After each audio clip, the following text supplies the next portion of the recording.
Assalamualaikum warahmatullahi wabarakatuh.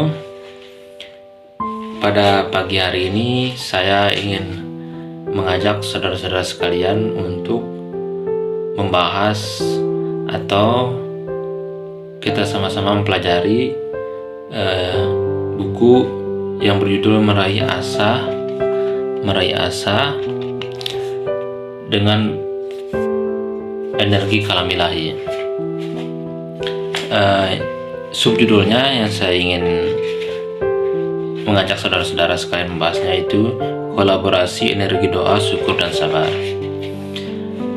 Hakikat syukur adalah mengakui nikmat Allah dan menggunakan sesuai keridhaan Allah.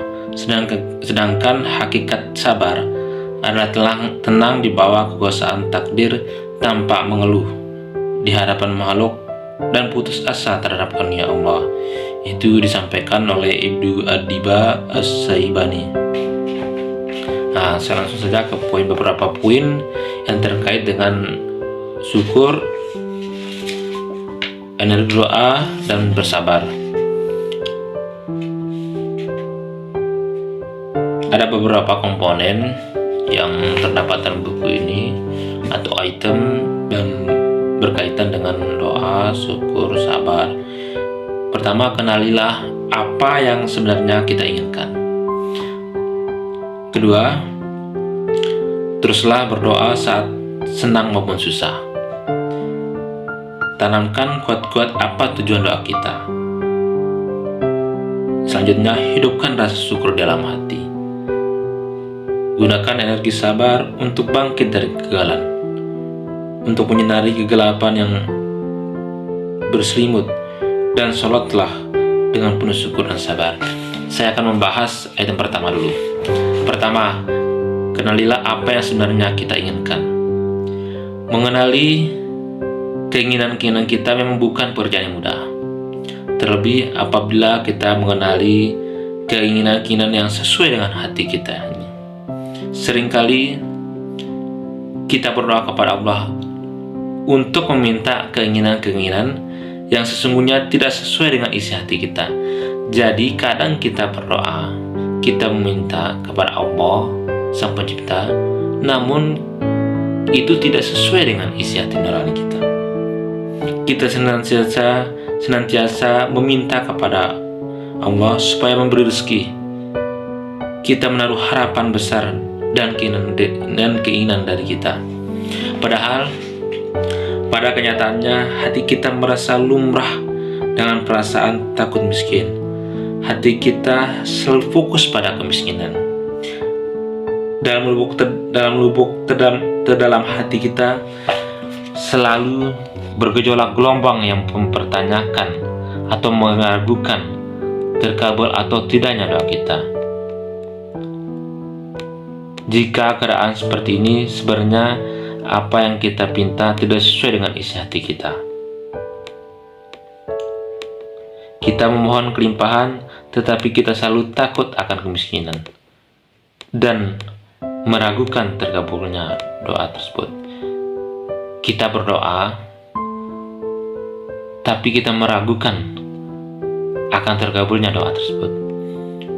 Dan kita mohon kelimpahan rezeki atau harta, tapi kita takut akan kemiskinan di kemudian hari.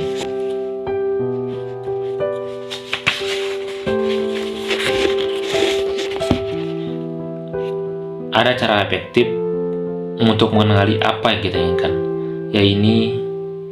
yakni dengan bertanya pada diri sendiri, jadi apa yang saya inginkan? Kemudian kenalilah hal-hal yang membuat kita merasa senang dan jadikan identifikasi diri sebagai kebiasaan. Cobalah mencatat hal-hal apa saja yang kita sangat senangi. Hanya kita yang mengetahui apa-apa saja yang dengannya dapat menjadikan kita bersemangat, senang, dan mengerjakannya tanpa terbebani.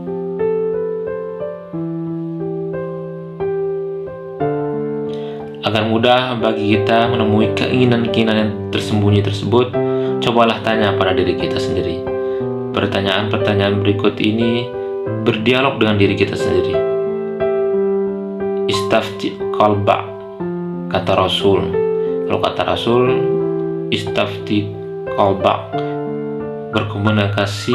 berkomunikasi dengan benak Anda sendiri. Pertama, pertanyaan yang perlu kita tanya pada diri kita, apa saja keinginan-keinginan saya? Yang kedua, mengapa saya menginginkan hal tersebut? Jika saya berhasil mewujudkan keinginan-keinginan tersebut, apakah saya merasa bahagia? Bisakah saya tersenyum bahagia ketika keinginan saya terwujud? Mengapa?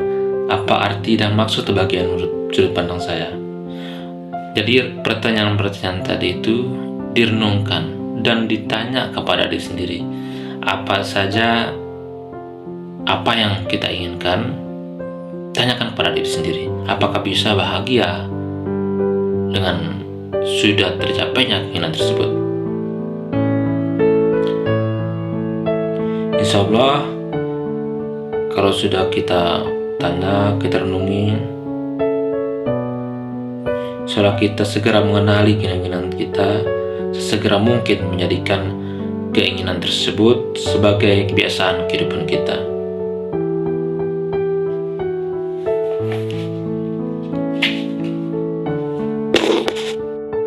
Mungkin itu saja untuk hari ini. Tunggu dan tonton episode selanjutnya. Wassalamualaikum warahmatullahi wabarakatuh.